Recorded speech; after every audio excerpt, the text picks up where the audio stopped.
Para iti balitang espesyal, baro a Guinness World Record holder ni Connor Shea manipot Kentucky, USA, kalpasan ang maaramid na iti Mr. Potato Head ang nakaabong iti matana ito 97.92 seconds.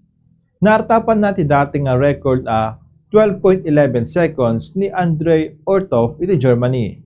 Nang rugi ti interest ni Shea, itinadoktalan na nga adda kasto a Guinness record.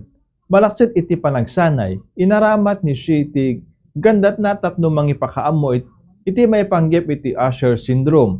May sa genetic disorder ang mabalin nga mangitunda iti pan nakapukaw ti panagdingeg ken ininot a panakabulsek. Detan ti balitang espesyal ti Bombo News and Views, siak ni Bombo Jonathan Cabildo, and this is Bombo Radio Philippines, the #1 radio network in the country, your trusted source of news and information. Basta Radio. Bombo!